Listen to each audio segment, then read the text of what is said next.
Hi everyone, it's Ollie here. I just thought I'd let you know how my last appointment went at the Nottingham Gender Clinic.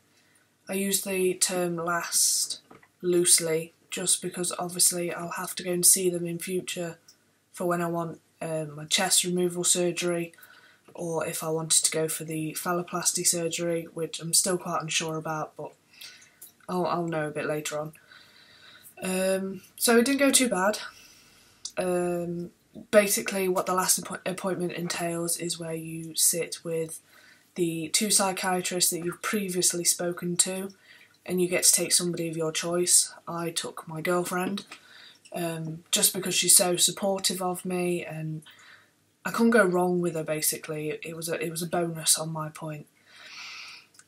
So what you talk about is they basically fill whoever you took in with what they spoke about in their previous appointments, and they just get them up to speed. Then they'll talk about what improvements you've made, any changes you've made, anything that you've changed in the last 3 months, just so they can get to know you and stuff like that. And I'd changed quite a bit apparently between my last appointment and this one. I've obviously changed my name, which meant I'd changed my passport and my driver's licence and all them sort of details. I had openly come out to work.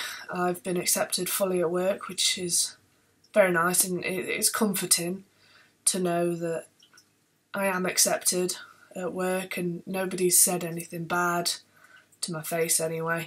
But I know there's procedures set in place for if people do judge or they voice their own opinions a little bit too much. But all is good on that front. Obviously I made them aware that I haven't used female toilets or changing rooms since my first appointment. I've made that big step. To start with, you do get some looks, especially when I don't pass as well some days.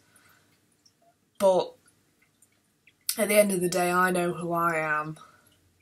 So what difference does it make to them? I'm not in there to perv on them.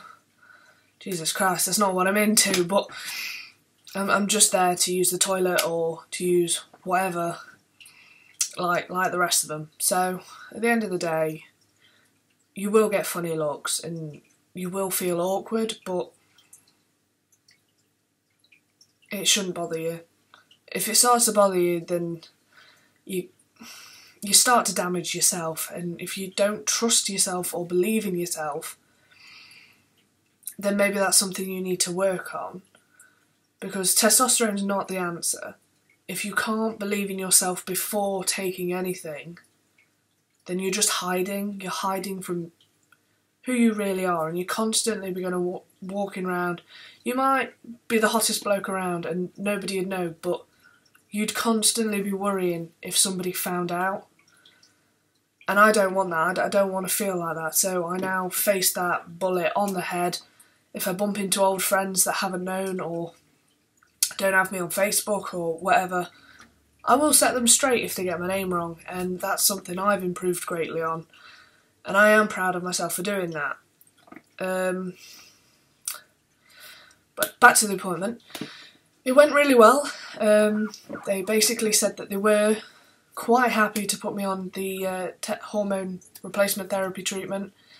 But obviously, as me and my girlfriend have expressed some interest in trying to biologically have my children, obviously not the natural way, I don't want to give birth, I have to get my eggs frozen first, which is under a bit of negotiation on the NHS at the moment, so I'm waiting for that.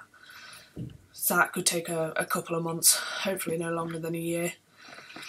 But as the testosterone makes me infertile, will make me infertile, I have to get that done first, which I'm not too bothered about, because I know at the end of it, and once it's done, I can start treatment, and that's the best thing in the world. But no, yeah. So obviously, once my eggs are frozen, I will go into detail about that a little bit more, because it's a bit of a complicated situation in another video. But as soon as obviously I've done that, I can start the testosterone treatment. which will be really nice because then I'll actually start growing a beard and I won't just have to shave a clean face all the time, which can get a bit annoying. You shave and you shave and you shave and all I get is a few black hairs here and here. But you get on with it. They have told me also that after being a year on testosterone, I will be put forward for the chest removal surgery, which would be even better. I did obviously want to start testosterone and have the chest removal surgery a year from starting, preferably before I went on holiday next year, because I intend to go to America for 3 weeks, and wearing a binder and a vest top is not my idea of a great holiday, but that's something I'm going to have to face now, because it's obviously not going to be done in time, but I should be on testosterone, so I'll be a little bit better. I'll obviously still have a chest I don't necessarily want, but I can work out to make it smaller. But that's another issue. So that's basically where I'm up to. So quite a lot's changed, and obviously I now know where I stand in this whole process, and I know what's coming.